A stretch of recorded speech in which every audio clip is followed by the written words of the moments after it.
Halo anak-anak, ketemu lagi bersama saya Fadel.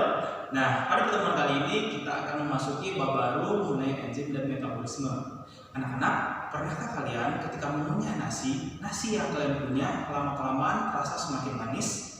Nah, hal ini disebabkan karena adanya aktivitas enzim ptyalin, di mana enzim ini akan memecah amilum menjadi glukosa yang rasanya manis. Untuk lebih jelas mengenai enzim, yuk kita bahas.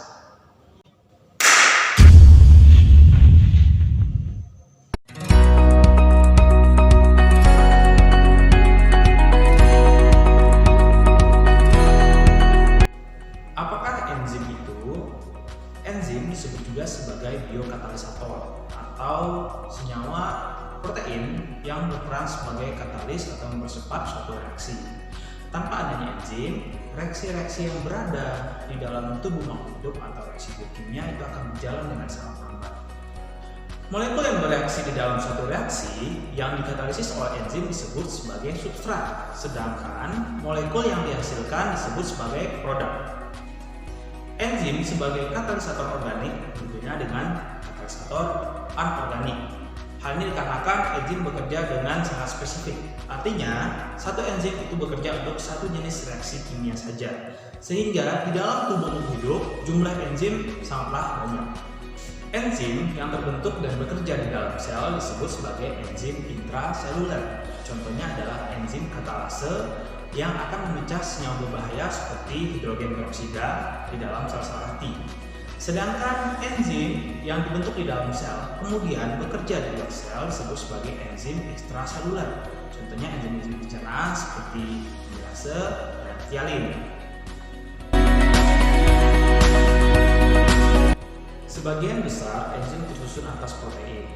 Ada enzim yang hanya tersusun atas protein seperti tripsin dan pepsin. Dan ada juga enzim yang mengandung bagian non-protein. Bagian enzim yang bersifat protein disebut sebagai apoenzim atau enzim dalam keadaan inaktif. Sedangkan bagian yang non-protein disebut sebagai kofaktor. Nah, gabungan antara apoenzim dengan kofaktor itu disebut sebagai holoenzim. Beberapa jenis kofaktor yang membantu aktivitas enzim terdiri dari kofaktor anorganik dan kofaktor organik. Kofaktor anorganik contohnya adalah ion-ion logam seperti Mn2+, Cu2+, dan Mg2+. Ion-ion logam ini berfungsi sebagai pusat katalisis primer, sebagai tempat untuk berikatan dengan substrat, kemudian dia juga berfungsi sebagai stabilisator agar enzim tetap aktif bekerja. Nah, enzim yang membutuhkan ion-ion logam sebagai faktornya disebut sebagai metaloenzim. Sedangkan kofaktor organik contohnya adalah koenzim dan gugus fosfatik.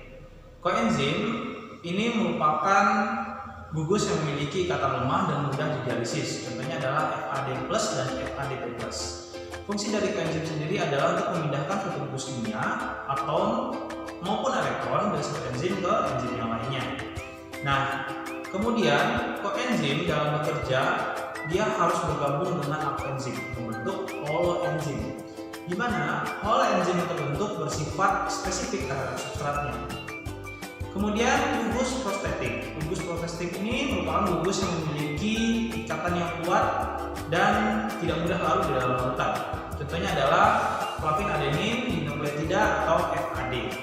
Fungsi dari gugus fosfatik adalah untuk memberikan kekuatan tambahan pada enzim sehingga enzim dapat bekerja dengan baik.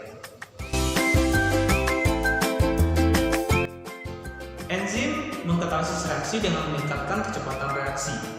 Peningkatan kecepatan reaksi dilakukan dengan cara enzim membentuk kompleksitas dengan substrat atau yang disebut sebagai kompleks enzim substrat atau ES. Nah, pembentukan kompleks ini akan menurunkan energi aktivasi seperti pada grafik kita lihat dari EA1 menjadi EA2, di mana EA1 ini merupakan energi yang diperlukan ketika belum dikatalisis oleh enzim dan ada EA2 di mana sudah dikatalisis oleh enzim. Kemudian kompleks ini terbentuk sementara dan terbentuk pada bagian penting dari enzim yang disebut sebagai sisi aktif. Ketika kompleks ES terbentuk kemudian pecah, dia akan menghasilkan suatu produk. Nah, enzim itu akan kembali bebas dan mencari substrat lain atau reaksi kimia lainnya untuk dikatalisis. Ada dua teori yang menerangkan cara kerja enzim. Teori yang pertama adalah teori gembok dan kunci atau lock and key theory. Dan yang kedua adalah teori kecocokan yang terinduksi atau induced fit theory. Nah, yang pertama, teori gembok dan kunci ini dikemukakan oleh Emil Fischer, di mana teori ini menyebutkan bahwa mekanisme kerja enzim itu seperti mekanisme anak kunci dengan gembok. Nah, jadi anak kunci yang diibaratkan di sini sebagai substrat itu akan bisa masuk apabila sesuai atau cocok dengan gembok atau lubang gemboknya yang di sini diibaratkan sebagai sisi aktif dari si enzim tadi. Nah, hal ini menyebabkan enzim bersifat spesifik. Jadi satu enzim memiliki bentuk sisi aktif tertentu yang hanya dapat berikatan dengan substrat tertentu saja. Nah, kemudian tentunya hal ini dapat dipengaruhi oleh faktor luar seperti adanya denaturasi akibat panas dan perubahan pH.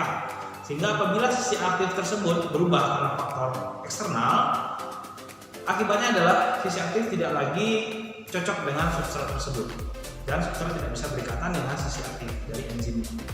Teori yang kedua adalah teori kecocokan yang terinduksi atau induced fit theory yang dikemukakan oleh Daniel Koslan. Daniel Koslan mengatakan bahwa sisi aktif dari enzim tidaklah kaku, melainkan fleksibel. Artinya, ketika ada substrat yang datang pada permukaan sisi aktif dari enzim, sisi aktif akan menyesuaikan dengan bentuk substrat tersebut.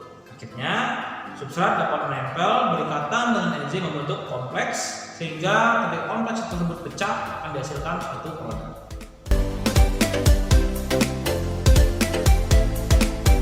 Adapun sifat enzim sebagai biokatalisator, yang pertama adalah enzim adalah protein, sehingga enzim juga memiliki sifat seperti protein, di mana enzim mudah terpengaruh oleh faktor-faktor seperti suhu, pH, konsentrasi ion, dan lain-lain. Nah, sehingga enzim membutuhkan kondisi lingkungan sesuai. Jika tidak, enzim dapat rusak dan tidak dapat bekerja dengan baik. Yang kedua adalah enzim bekerja dengan spesifik.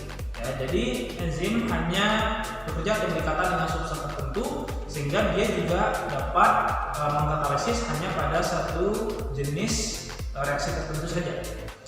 Yang ketiga adalah enzim dibutuhkan dalam jumlah yang sedikit. Jadi enzim dengan kemampuan katalisisnya dia hanya diperlukan dalam jumlah yang sedikit, di mana dengan jumlah yang sedikit dia sudah cukup mampu untuk mempengaruhi reaksi secara signifikan. Selanjutnya adalah enzim sebagai katalisis atau katalis, dia bekerja yang mempercepat suatu laju reaksi tanpa mengubah hasil reaksi dan tidak mempengaruhi proses kesetimbangan. Dan yang terakhir yang kelima adalah enzim itu bekerja secara bolak-balik, di mana enzim tidak ditentukan oleh arah reaksi, artinya dia bisa bekerja bolak-balik, jadi dia bisa memecah suatu senyawa menjadi senyawa tertentu atau menggabungkan senyawa-senyawa tertentu menjadi bentuk yang lain.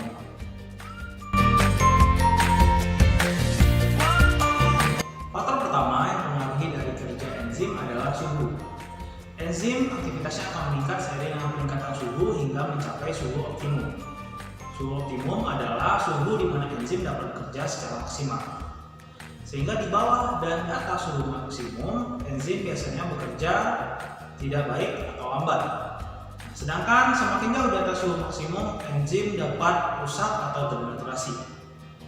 Yang kedua adalah pH. pH juga sama halnya seperti suhu, juga mempengaruhi aktivitas enzim.